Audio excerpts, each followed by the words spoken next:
Today, I have the pleasure of talking to Honorable Ahmed Hussen, the Minister of Families, Children, and Social Development. Thank you so much for joining us today. Thank you so much for having me. Of course. Now, just talk to us a little bit about how you've been spending these last few weeks. Obviously, they've been incredibly busy, but are you able to work from home? Yes, I am. I'm very much able to work from home, and it's actually great to be with family and to spend a lot of time with them. I know it's not easy. The kids miss school, but I also have time to attend meetings with my cabinet colleagues. Although we practice safe social distancing, it's been a very busy time, actually. Absolutely. I mean, even right now, I think the end of this month is going to be a huge shift for so many Canadians. With May 1st coming up, there's a lot of worry, for example, about affording rent. And I want to know, other than freezing evictions, what will be done to help those families that are going to struggle at the end of this month? Well, we focused on making sure that we didn't want Canadians to worry about paying rent and paying other expenses and putting food on the table as they deal with the consequences of COVID-19. So we focused on making sure that we got money out the door and get support directly into their hands.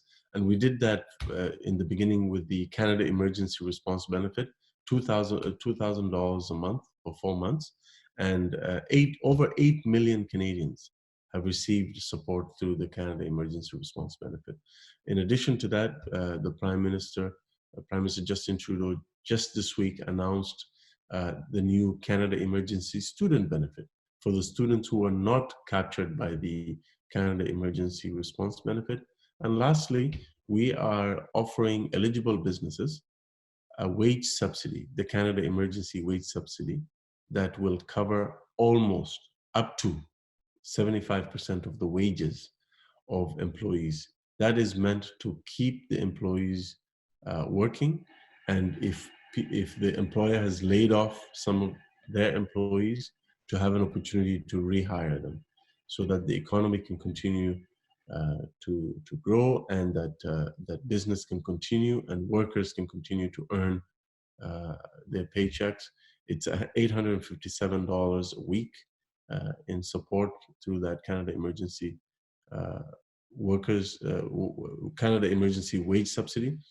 Finally, we've also increased the Canada Child Benefit by up to $300 per child for eligible families, and also increased the GST tax credit for the lowest income Canadians by an additional $400 per person and $600 per couple. So all those supports are meant to help Canadians at this difficult time to pay their rent, to cover their essential needs, and put food on the table. And it's no secret that one of the most affected populations is always going to be the immigrant community. I mean, most of our viewers, they come from different countries around the world, and due to precarious work situations or just vulnerable living conditions, they're at risk. We've seen it happen in the US, where Hispanics and African American communities are so heavily hit. So what's being done in Canada to make sure that we don't see a repeat of this entire situation? Well, one of the things is to really make sure that we collect that data to see for ourselves what are the proportional impacts on different vulnerable communities. The second thing is to also take proactive action. We have listened to the nonprofit sector and the charitable sector. They've told us that their ability to continue to serve the most vulnerable in our community is being impacted because they don't have they're seeing a drop in the amount of donations that are coming in to their organizations. They're seeing a drop in the number of volunteers that they can rely on to deliver those services. So we've responded, and on Tuesday of this week, we announced the emergency response, the Canada Emergency Response Community Emergency Response Fund, and that is meant to help organizations that are helping the most vulnerable in our community, vulnerable seniors, newcomers, Canadians with disabilities, people who are experiencing those kinds of marginalization and difficulty, to be able to deliver those services. think of a small organization in the community delivering meals to seniors. So that $350 million, the Community Emergency Response Fund, is meant to help those organizations so that they can continue to do that work or even expand that work. That's how we are responding, but we will keep an eye on the data and we will make sure that we serve our most vulnerable. One of the first things we did in our response to COVID-19 as a government is we increased by the funding that we provide to the frontline organizations working with the homeless population. We provided additional money in addition to the regular amounts of money that we provide to this federal program called Reaching Home. So we were able to provide $157.5 million to fight COVID-19 in the context of the homeless population, and an additional $50 million that went directly to women's shelters. So that's a total of $207.5 million. And we got that money out the door really fast. And secondly, we made the money flexible. So we told the organizations, anything that you need that is COVID-19 related, connected to the homeless population, you can use this flexible funding for, whether it is getting personal protective equipment, cleaning supplies, or getting hotel rooms or motel rooms for the homeless population to self-isolate. You can go ahead and use it. You mentioned women's shelters as well, and it's no secret as well that domestic abuse has gone up Yes. at incredibly frightening numbers. And there's so many women or children back home that might be forced to isolate in an unsafe situation. So, what options do they have if there is overcrowding at women's shelters? What's being done for them? Well, that's why we've provided the $50 million directly to women's shelters. It's going directly to them, and they can make the decisions that they need to get more space if they need it. They can get more cleaning supplies. They can get anything that they need to deal with COVID-19.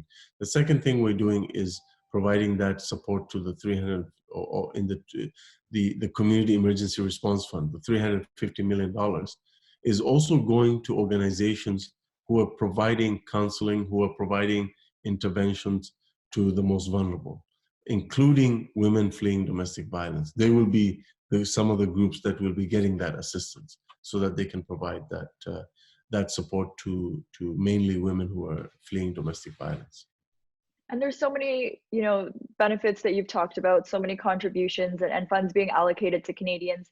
Mm-hmm. The CERB is for 4 months. I'm curious, is it sustainable if this goes on to be a 12-month, an 18-month, a 10-month situation? Can the government continue to help all these Canadians for as long as this pandemic exists? I'll say two things about that. I think number one, I'll say two things. One is that we're in a very good position as a country because when COVID-19 hit us, we in the government of Canada had a lot of fiscal capacity to bring a lot of firepower to this response to COVID-19. So we had good, prudent economic management since 2015 that places us in a really good position now to respond and to be there for Canadians and to respond aggressively and robustly. The second answer to your question is that what happens in the future on top of what the government is doing for Canadians really depends on what each and every one of us does. So the ability of Canadians to listen to the advice of the healthcare professionals, how each and every one of us works from home as much as possible. If you really have to leave the house, if you really have to leave your home to maintain a 2-meter distance from other people, if we do that right, then of course it will really slow down the spread of COVID-19, which will determine the future that we will have.